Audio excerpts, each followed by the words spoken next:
Dr. Fazalunnisa. I'm a reproductive medicine specialist, which is done after the super specialization of gynecology. So now, the infertility is rampant everywhere, and then there are so many problems. So let's start my journey. Can you guys smell something here? I can smell the enthusiasm here. So before we get into the medicine, the IVF, I just wanted to, take a short synapse of how it all, shaped. So yeah, I was 9 months pregnant, and then happily going for delivery, and then boom comes a pink slip from my corporate company, which says your services are like no longer needed, like, without a notice period also. And then I was like, okay, fine, let me go for delivery. And then on the day of the delivery, I have decided, believe me or not, 2 babies were born on that same day. One was my biological baby, and one was from the brain, that is my Fertility Center. So that was the kind of, fuel that I also, we started the journey, and then boom, the lockdown has come, and everybody around was like dying, and all of that, ambulances everywhere, everybody was.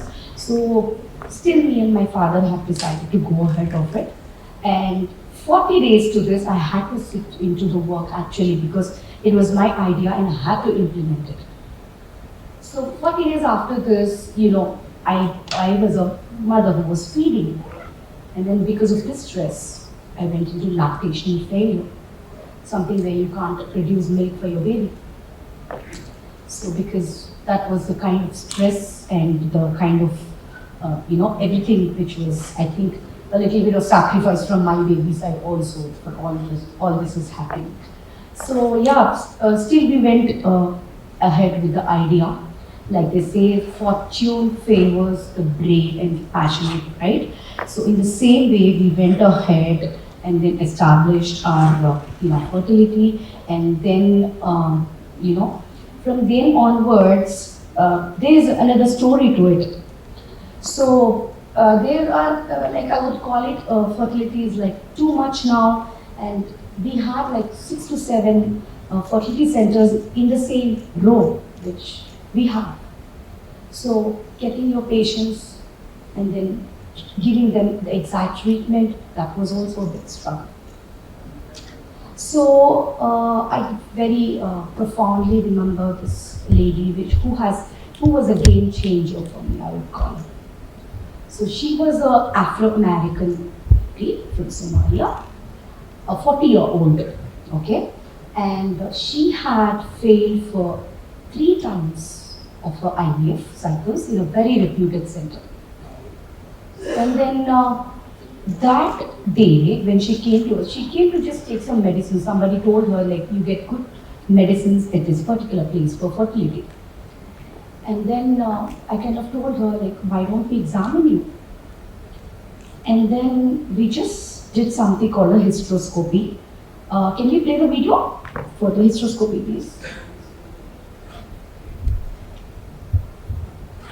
So this is basically hysteroscopy, which means there is a camera placed inside your uterus to see how well defined or how much space it has for the baby, or how the tubes are working, because these are all integral part of the reproductive system for a female to give birth to a baby.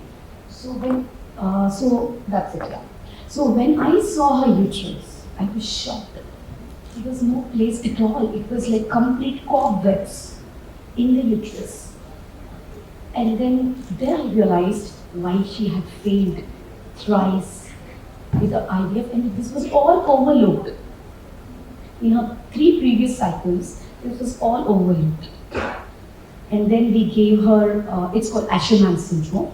We gave her tuberculosis treatment, and we cleaned the cobwebs, gave some space to the baby, basically. And then, we kind of, with all the hope, we transferred the baby inside. But then the most unusual things happened in IVF. We couldn't succeed, but she had that faith in us. And again, we persuaded her for the next cycle, and boom, she has a 2-year-old healthy baby now, who is as lively and as beautiful as the trust, the faith that she had on us. And I would always say, like, opportunity would not come and knock your door. Yeah, you have to take that door and make it knock for yourself. Like you can't just wait for coming. Then let the right time come. No, the right time is not going to come. You got to go out there and explore your chances. So this particular case is very, very in my memory, because this particular case has led to open my doors to all the Afro-American and international clients that she had referred few, and they have got success. And then they have got success, and then it is like we are now the most trusted fertility center for all the international clients in Hyderabad. So that is how I remember her. And it's not only that. I would always say my father, who is no longer with me in a physical form right now. He was a retired IFS officer, and we just lost him like a few months back. He always used to tell that just make sure whoever is coming into your premises, into your clinic, just make sure, be it a rickshaw wala or a VIP or anybody, just make it affordable. Like, go to their level and just make them possible. One pregnancy you give from your side. So that has changed my whole idea of like, अभी किसी को हम 50-60,000 में करते हैं, किसी को whoever is affordable according to their range. I make sure that the pregnancy is coming through us, not constrained to their financial burden.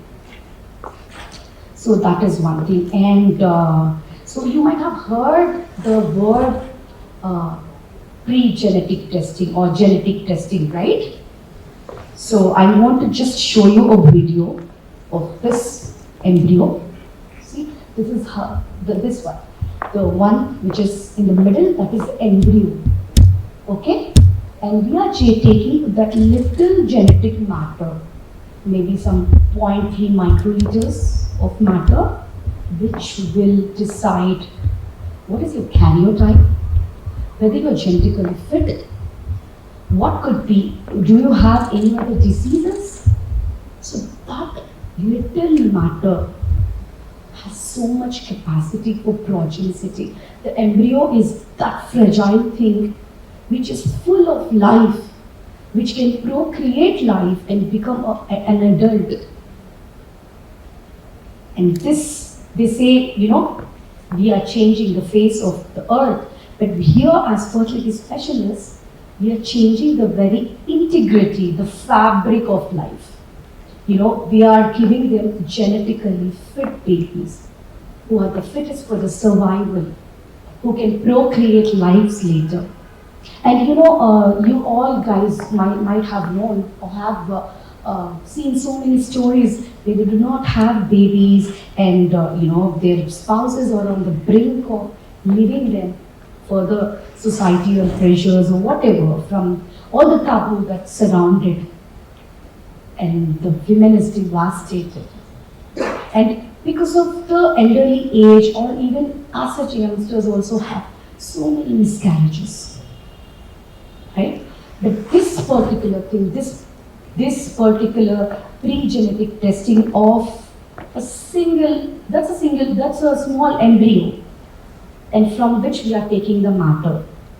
This particular thing can recreate and procreate lives. We are letting the women have the hope of life, hope to live with dignity, hope to procreate lives, and also giving them the best gift is the gift of motherhood. Trust me, out of all the gifts that you get as a woman, the gift of motherhood is something which is unmatchable.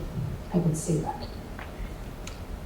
And we also, I would like to take a small moment for the family. Or family is not just the family which we are related to or bloodline, right?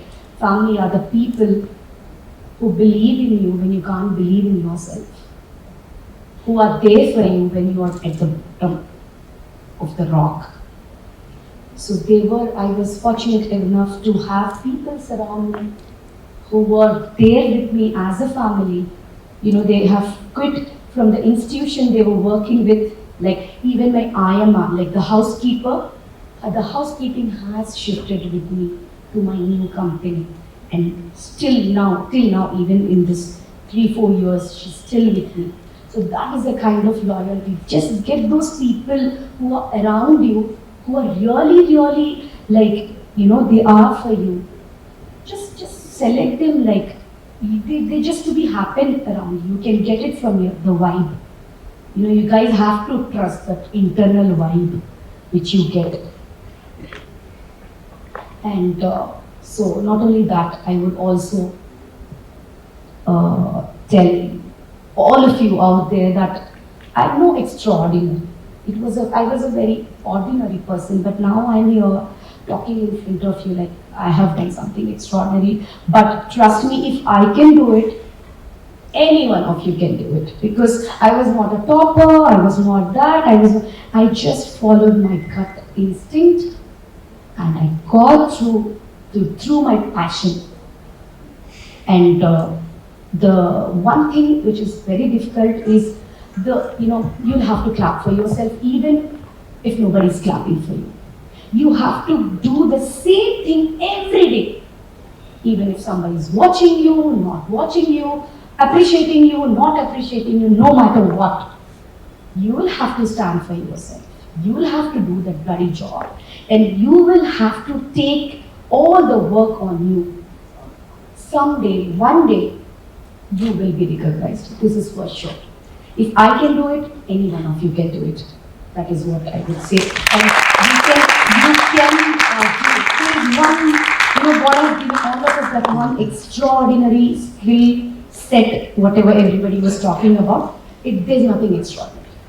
You just have to do the same work, same thing with your passion, with the love, and you can become extraordinary. That's it. Thank you, guys.